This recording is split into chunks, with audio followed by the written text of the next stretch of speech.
Du Père et du Fils et du Saint-Esprit. Amen.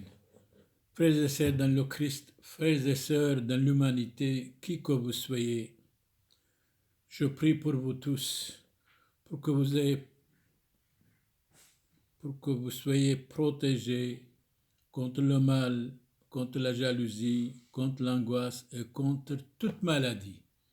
Seigneur Jésus, exaucez-nous.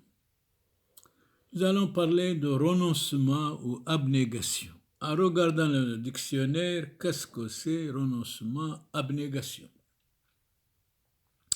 Égal désintéressement, dévouement, sacrifice volontaire de soi-même. Le contraire, cupidité, égoïsme, attachement. Mais l'égoïste est capable de brûler la maison de son voisin pour cuire un œuf pour manger. À ce point-là, il est égoïste, il ne pense qu'à lui-même. C'est vrai, celui qui ne pense qu'à lui-même, égoïstement, sataniquement, c'est un égoïste et on ne peut jamais avoir confiance en lui. Il faut prier. Saint Grégoire le Grand, mort en 604, il dit « Demandons par la prière, cherchons par l'étude et travaillons, ne perdons pas notre temps. Le travail est le père du plaisir, disait Voltaire. » L'étude de la vérité n'est interdite à personne. C'est une occupation louable. Mais la vérité souvent est lente et le mensonge est pressé. La vérité de la vie, contre, c'est l'hypocrisie.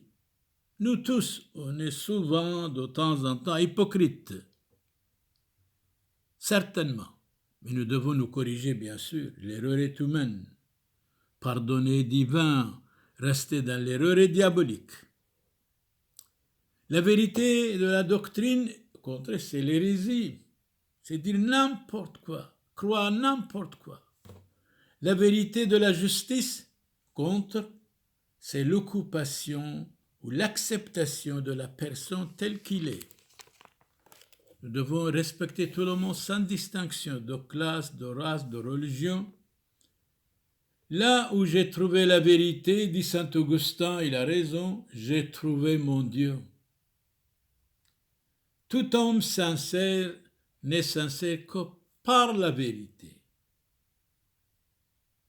Seule la vérité donne la liberté. Mais attention, trop de liberté, c'est l'indice du mal. Saint Paul nous lance un appel, il dit « Où est l'Esprit du Seigneur? Là est la liberté. » Saint Paul, chapitre 2 aux Corinthiens, 2 aux Corinthiens, chapitre 3, verset 17. Saint Paul ajoute encore au Galates, chapitre 5, verset 13, « Frères, vous avez été appelés à la vérité, à la liberté. Seulement, ne faites pas de cette liberté un prétexte pour vivre selon la chair, selon vos désirs passagers. » Albert le Grand intervient, il dit « Il jouit d'une grande liberté celui qui n'est pas esclave. » C'est vrai, dire la vérité, souvent nous sommes esclaves de nous-mêmes, de nos passions déréglées, de notre angoisse et jalousie, et de notre égoïsme. C'est vrai. De l'appétit des choses temporelles, ni de l'amitié charnelle. Méfiez-nous de l'amitié charnelle, diabolique, sexuelle. Attention, danger. On pourrait dire que la liberté est l'air respirable de l'âme humaine. C'est la parole de Victor Hugo, mort en 1885. Humain, ne soyez pas inhumains, soyez humains, soyez beaux, soyez charitables. Saint Augustin intervient, il est mort 430. Ô Dieu Tout-Puissant, qui est la lumière de mon cœur, ayez un cœur pur. L'amitié de ce monde n'est qu'une débauche quand vous en êtes exclu, quand vous êtes esclave de cette amitié du monde. L'amitié charnelle est inconstante et passagère, éphémère, car elle change à tous les vents. Tout ce qui n'est pas durable, nous devons nous méfier. Sénèque, né à Cordoue en Espagne, mort en 65 après Jésus-Christ, il conseillait beaucoup. Il était le conseiller en même temps de l'empereur Néron, 5e empereur de Rome, empereur tyrannique. Il a tué sa mère, sa femme, sa fiancée. Sénèque dit ceci: aimer et être ami sont deux choses différentes. Quiconque est ami aime. Mais celui qui aime n'est pas toujours un ami. Attention, il y a l'amitié passagère. Dites-lui un mot, il est mécontent, il est capable de vous trahir. Un ami doit être éternellement, même si vous lui donnez des conseils, si vous le critiquez, doit être content. C'est ça la vraie amitié. Pour un oui ou pour un non, quand il est mécontent, il est capable de vous attaquer, de vous calomnier, de vous malmener. Ça, ce n'est pas un ami, c'est un ami passager. C'est pourquoi l'amitié est toujours utile si elle est vraie. Même Jésus disait à ses disciples, vous êtes mes amis. Mais un de ses disciples a trahi le Christ, Judas Iscariote. L'amour charnel souvent est funeste et désagréable. J'ai regardé funeste, qu'est-ce que c'est? Dans les dictionnaires, funeste qui porte avec soi le malheur, les problèmes, la désolation. On dit de temps en temps erreur funeste et triste. Saint Ambroise intervient, il est mort en 397. L'empereur Théodose le Grand se confessait devant lui. Théodose le Grand, mort en 393 après Jésus-Christ, il était un empereur extraordinaire. Il disait, l'amitié a pour effet ne pas de faire abandonner la foi, mais de l'affermir. Attention, si vous avez des amis incroyants, tôt ou tard, vous pouvez être déviés. Ils sont capables de vous donner des mauvais conseils. Celui qui est infidèle à Dieu Tout-Puissant, à notre Seigneur Jésus-Christ, ne sera pas un ami sûr des hommes. Alors s'il est infidèle au Christ, s'il est infidèle à Dieu qui a créé, comment voulez-vous qu'il va être fidèle à vous? S'il n'est pas fidèle éternellement à votre ami, abandonnez-le immédiatement. Quittez-le immédiatement. Dans l'imitation de notre Seigneur Jésus-Christ, cette phrase formidable, celui-là est votre ami qui vous aime en Dieu Tout-Puissant, en Jésus-Christ notre Seigneur, et qui vous supporte en Dieu et pour Dieu. Dieu le Créateur du monde, si vous êtes pour ou contre, Dieu existe. Sainte Catherine de Sienne, elle est morte en 1380. Elle soignait les malades, et les malades souvent l'insultaient, la frappaient, mais elle ne disait rien. Elle ne disait absolument rien. Ça, c'est formidable. Moi, je dis, si quelqu'un m'insulte, je ne dirai rien du tout. À cause des méchants frères et sœurs, qui que nous soyons, croyants ou non, nous devons être bons. On ne peut pas un dent pour dent, œil pour œil, non. L'amour de Dieu et du prochain doit être notre testament. L'amitié qui a sa source en Dieu ne tarit jamais. tari, j'ai regardé dans le dictionnaire, cesser de couler, cesser d'épuiser, cesser de sécher, source qui peut tarir. Tocqueville, il a vécu en Amérique, il est français, en 1800, il est mort en 1859.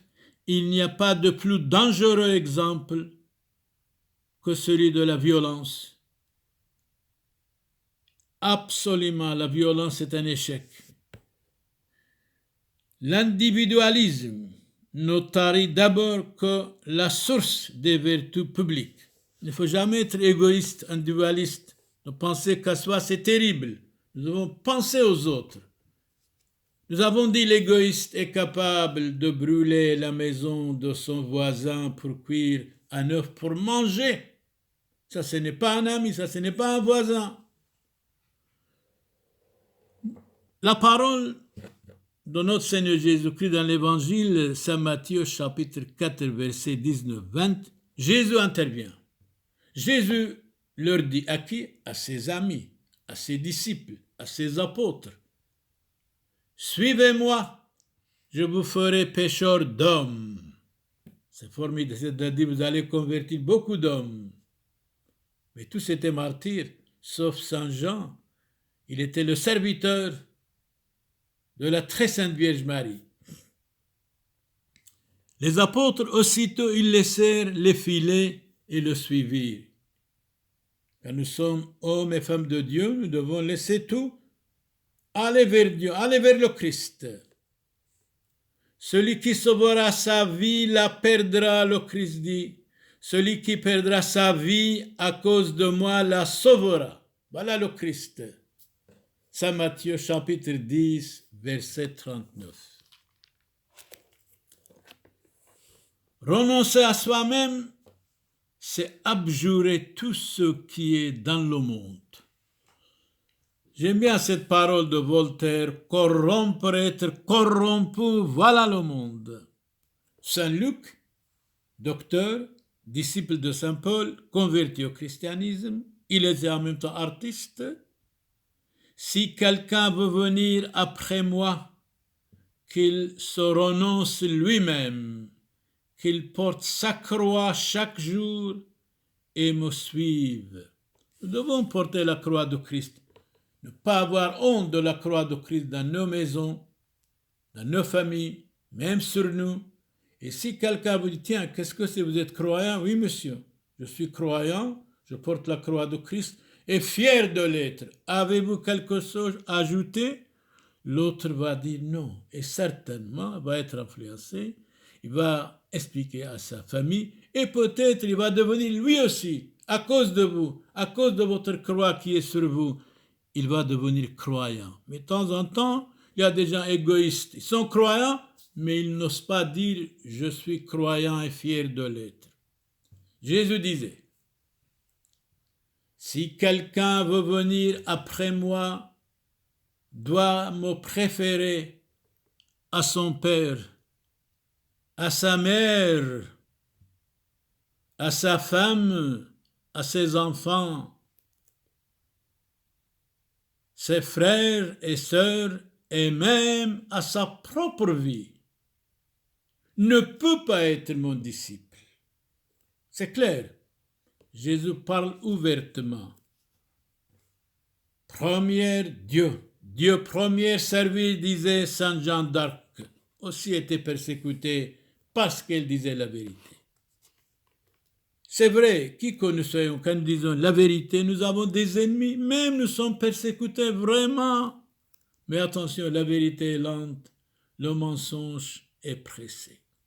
Et quiconque ne porte pas sa croix et ne me suit pas, ne peut être mon disciple. Saint Paul ajoute, mon orgueil, c'est la croix de notre Seigneur Jésus-Christ. C'est formidable, c'est magnifique. Il a donné sa vie, il a été crucifié assassiné, décapité. Il était décapité par 5e empereur de Rome, Néron. Le renoncement à soi-même n'est autre chose que l'indice de la mortification de la croix. C'est formidable. La croix de la mortification est un moyen de s'élever en haut, une sorte d'échelle qui, de ce lac de misère, de ce monde de misère et du bourbier infect de ce monde. Le monde est sale, le monde est corrompu, mais nous fait monter vers le ciel. Mortifiez l'avarice, faites mourir la concupiscence, tout ce qui est charnel, chassez-le de vous. La beauté t'a traduit et la concupiscence a perverti votre cœur, votre santé même. Oui, mortifiez l'avarice, faites mourir la concupiscence. Celui qui se livre à l'avarice trouble sa maison. Celui qui déteste l'avarice prolongera ses jours de sa vie. Boétus, mort en 1000, Boétus, l'avarice rend l'homme odieux. La générosité le rend illustre. L'avare est malheureux, misérable, pauvre, aveuglé et tout nu. La croix de la mortification est un moyen de se lever. Nous fait monter au ciel, vers le ciel. Celui qui convoite, Aristote dit, celui qui convoite est tourmenté par la douleur.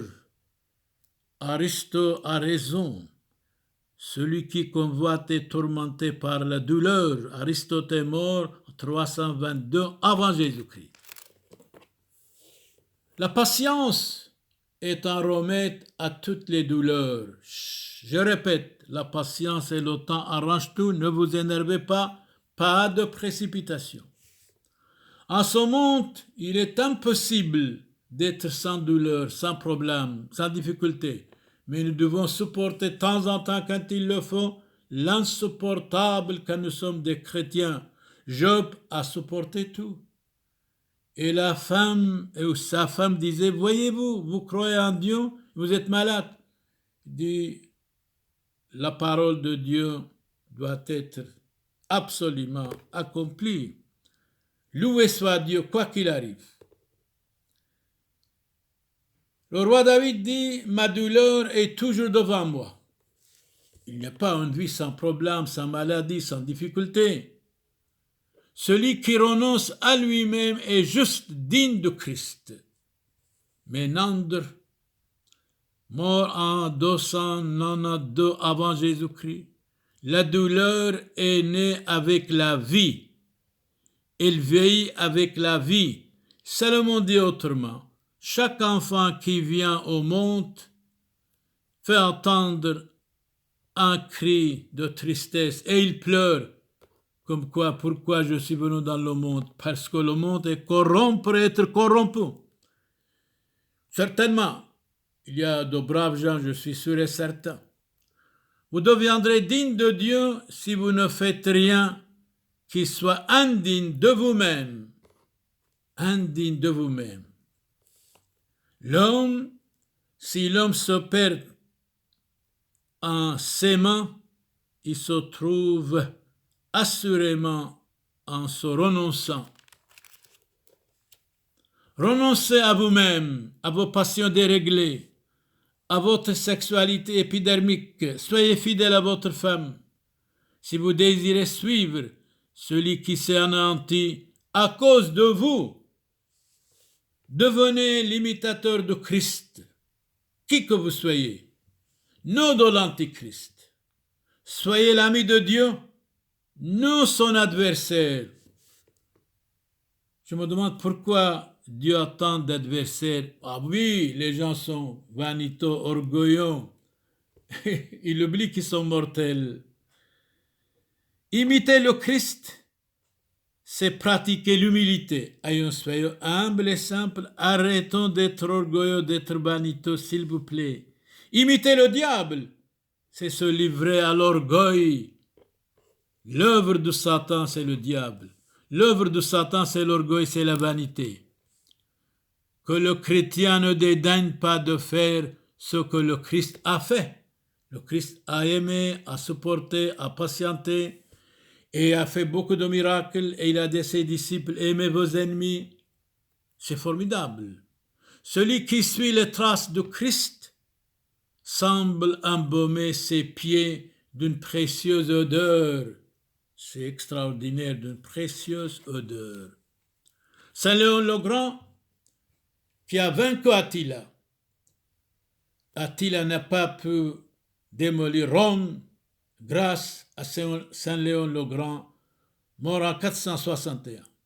C'est un inutile que nous appelons chrétien si nous ne suivons pas le Christ. C'est pas son évangile, au moins 60%, au moins 80%, pourquoi pas? Tout est possible à Dieu, si nous voulons. Celui-là se renonce véritablement lui-même, qui ne redoute pas de se livrer à la mort pour le Christ et pour la vérité. Bien sûr, il y a beaucoup de martyrs à cause de Christ. C'est une grande misère que l'homme meurt à regret. C'est dommage aujourd'hui, beaucoup de vieillards, hommes et femmes, meurent à regret. Même ils ne voient pas leurs parents, leurs frères, leurs mères, et même les parents ne voient pas ces gentils hommes et femmes qui meurent. C'est regrettable, mais nous prions pour eux et pour leurs parents, pour leurs frères, mères, sœurs, et que vos morts soient dans le paradis céleste. Toute la race des mortels finit par la misérable catastrophe de la mort, soit aujourd'hui, soit hier, soit demain, mais vivre, c'est lutter, vivre, c'est travailler, vivre, c'est supporter. Saint Jérôme, arrive, mort en 420, d'après Platon le philosophe, la méditation de la mort est toute la vie des sages et des savants, car nous sommes croyants tout particulièrement. La méditation de la mort est la mère de la continence, c'est la chasteté. La sauvegarde de la pudeur, c'est l'honnêteté. L'ennemi des pensées honteuses. Quiconque arrive à la vie, destiné à la mort, si nous voulons pas, mais vivre notre vie loyalement, honnêtement, tranquillement, en supportant les uns les autres, en aimant les uns les autres, comme notre Seigneur Jésus-Christ a dit, aimez-vous les uns les autres, je vous donne un commandement nouveau, même aimez vos ennemis. Nous devons aimer même nos ennemis. Si les gens sont méchants, nous devons être bons. À cause des méchants, nous devons être bons, tolérants, gentils, agréables. Certainement. Jésus disait, si le grain de blé tombé en terre ne meurt pas, il demeure seul, mais s'il meurt, il porte beaucoup de fruits. Bien sûr, l'être humain est jugé par ses fruits, par sa charité, par sa simplicité, par sa compréhension, par sa tolérance. C'est formidable. Celui qui aime sa vie égoïstement la perdra. Celui qui aime sa vie en ce monde la conservera pour la vie éternelle. Nous nous renonçons quand nous nous appliquons à haïr ce que nous avons été. C'est vrai, nous avons beaucoup de regrets, nous avons vécu une vie malheureuse, une vie pécheresse, une vie satanique, une vie diabolique de temps en temps. Nous avons détesté tout le monde, nous avons abandonné la vérité. Attention, venez à la vérité, confessez-vous. Oui, confessez-vous, nous, chacun de nous, nous devons nous confesser. Nous sommes tous pécheurs et pécheresses de différents termes, je dis ici. Jésus a dit, ceux à qui vous pardonnez ses péchés, ses manquements, ils lui seront pardonnés. Dans l'évangile Saint Jean, chapitre 20, versets 21, 22, 23. Personnellement, je préfère quelqu'un qui va se confesser 300% plus que quelqu'un qui est orgueilleux, qui cache ses manquements, ses fautes, ses péchés. Pécheurs, convertissez-vous, avancez, allez vers la confession, confessez vos péchés. C'est Jésus qui nous ordonne. Mon fils, c'est l'imitation de Jésus que c'est très philosophique. Écoutez bien. Mon fils, quitte-toi, c'est-à-dire ses bêtises, ses passions, et tu me trouveras. C'est Jésus qui parle. Quitte-toi, et tu jouiras d'une grande paix. Vous demandez la paix, bien sûr. Arrêtez l'orgueillisme, ne pas être orgueilleux et la vanité. Et ne dites pas je sais tout. Surtout pas. Je ne sais rien, je dois apprendre, il faut dire. Donne le tout pour le tout. C'est très philosophique. Je dois répéter. Dans l'imitation de Jésus-Christ, mon fils, quitte-toi et tu me trouveras. C'est Dieu qui parle. Quitte-toi et tu jouiras d'une grande paix intérieure. Donne le tout pour le tout. C'est formidable. Donner tout à Dieu, c'est formidable. Dieu nous aide certainement. À tous des fils, famille, madame, monsieur, mademoiselle, instruisez-les avec soin, accoutumez-les, qu'ils soient gentils, qu'ils soient bons, qu'ils soient tolérants, qu'ils soient chrétiens. L'éducation, c'est la base des nations. L'éducation fait l'homme. L'homme est le produit de l'éducation.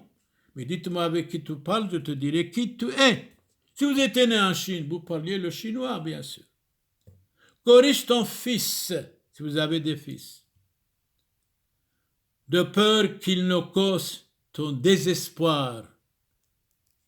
Vous les enfants, jeunes garçons, jeunes filles, qui que vous soyez, écoutez vos parents. Ne soyez pas désespérés. Soyez un modèle, un exemple pour nous tous. Et attention, ici, il intervient à toutes des filles conservent la pureté de leur corps. Mademoiselle, vous habitez chez vos parents, vous êtes la gloire de vos parents, restez vierge jusqu'à votre mariage. Quand vous êtes marié, faites beaucoup d'enfants, ça vaut la peine. Une société sans enfants, une société sans enfants, tôt ou tard, va disparaître. Et dépouillez-vous vous-même de vos désirs charnels, diaboliques, mauvais, afin de devenir le disciple de Christ. C'est magnifique. Les mauvais désirs, quand on y donne le consentement, produisent le mal, le péché. La perfection suprême est de tuer les mauvais désirs, les mauvaises pensées. Voilà Saint Bernard, vient, il intervient. Il est mort en 1153. Vous gouvernez mal si vous êtes mal gouverné. Nous devons avoir de bons professeurs, de bons prêtres, de bons éducateurs. Et le Saint Bernard a raison. Si vous gouvernez mal, parce que vous étiez mal gouverné dans votre jeunesse, il est plus difficile de se gouverner soi-même que de gouverner les autres. C'est vrai, nous devons d'abord corriger nous-mêmes et après on peut corriger les autres. Les autres, Jean-Paul Sartre, philosophe français, mort en 1980, les autres, l'enfer c'est les autres. Mais attention, l'enfer est chacun de nous. Il y a quelques morceaux de l'enfer en nous. Souvent nous sommes égoïstes. Souvent nous disons je sais tout, l'autre il ne sait rien. Ça c'est aussi l'enfer. L'enfer c'est les autres. À mon avis, c'est l'art des arts, c'est la science des sciences de gouverner l'homme, le plus rusé parmi les animaux, le plus inconstant dans ses mœurs. Attention, l'homme est rusé, l'être humain est rusé, attention. C'est vrai, il y a des animaux qui sont rusés, mais quand l'homme est rusé, il ressemble aux animaux stupides, sans raison. Rabelais, mort en 1553, il dit « La science sans conscience n'est que ruine de l'âme. La science sans conscience n'est que ruine de l'âme. » Il a raison. Nous devons avoir conscience tranquille. Salomon intervient immédiatement, le roi Salomon. La science sans vertu aveugle au lieu de d'éclairer. La vertu, c'est-à-dire la sainteté, la religiosité, la chasteté. Il a raison, Salomon. Oui, il a raison. Certainement, deuxième roi d'Israël, la science sans vertu aveugle au lieu d'éclairer. Jean-Jacques Rousseau intervient tout de suite. Il dit autrement, il est mort en 1778, l'objet de la science est de connaître la vérité. Pour moi, c'est de connaître Jésus-Christ. Saint-Jacques Chrysostome, voilà la première fois il intervient. Il est mort dans l'exil 407 après Jésus-Christ. L'abeille est honorée parce qu'il nous donne le mythe de miel.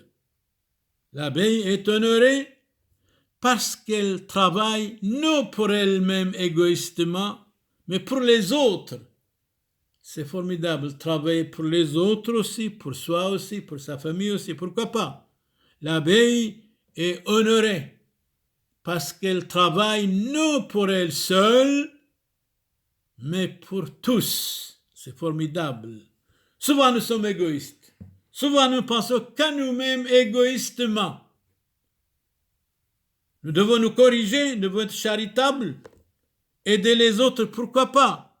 Et souvent, malheureusement, quand nous aidons les autres, les malheureux, les abandonnés, les laissés pour compte, même les autres, tout naturels, tout simples, ils deviennent nos ennemis après. Alors que faire? Aider ou ne pas aider?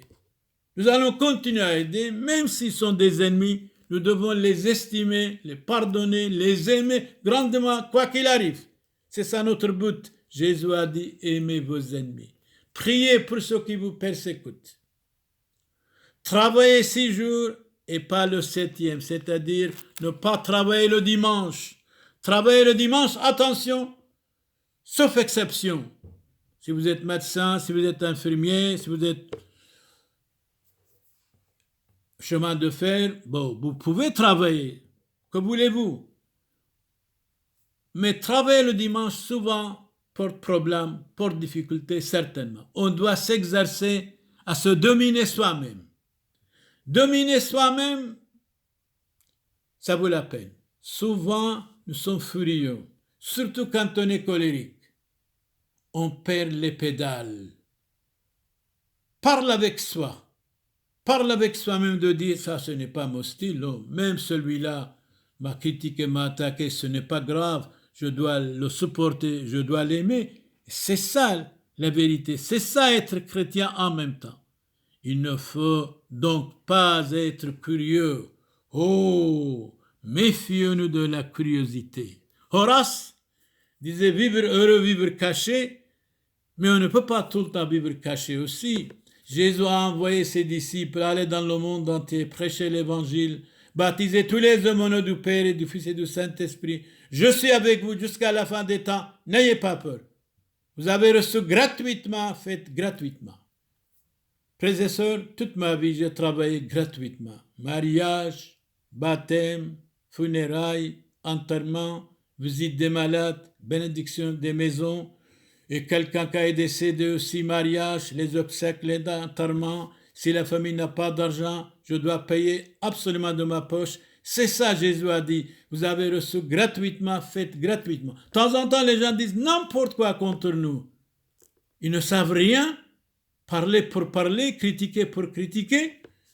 Non. Il faut absolument être vrai. Quelqu'un a dit quelque chose contre vous. Allez, parle avec lui. On a entendu ça, est vrai. La vérité est chez lui.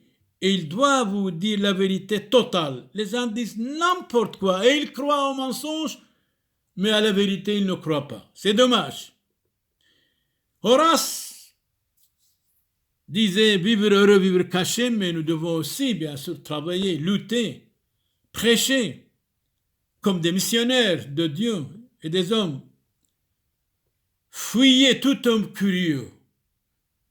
Fuyez toute mademoiselle curieuse. Fuyez pour toute famille curieuse. Trop de curiosité a fait perdre le paradis. Franchement, je ne peux pas avoir confiance totale aux hommes et aux femmes qui sont très curieux et curieuses. Quel âge avez-vous? Où habitez-vous? Combien vous gagnez? Vous, votre mari, votre femme, vos enfants, comment ça va? Combien d'enfants vous avez? Vous êtes chômeur, vous travaillez? Attention à la curiosité. La curiosité naît de la jalousie. Molière cite cette parole. Molière est mort en 1673. Il a vécu 53 ans. Molière ajoute, la curiosité naît de la jalousie. Méfiez-nous de la jalousie. Méfiez-nous de la haine. Méfiez-nous de critiquer l'autre. La racine de l'adultère, c'est la curiosité et les regards des yeux. Méfiez-nous des hommes et des femmes curieux et curieuses. La femme de Lot, elle était curieuse. Voulut voir, elle devint une colonne de sel. Saint Paul ajoute, je châtie mon corps et je le réduis en servitude. Chacun de nous, si notre corps nous dérange, nous devons de temps en temps dire, allez, taisez-vous, taisez-vous. Vous comprenez ce que je dis? Afin de ne pas être réprouvé quand j'aurai prêché aux autres. Quand je prêche aux autres, quoi qu'il arrive, je dois me convertir 100%, je dois être modèle pour les autres, pour que je ne sois pas critiqué. Même quand on dit la vérité, on est critiqué. Les gens sont bizarres, invraisemblables. Vous êtes vraiment prédicateur, vous prêchez.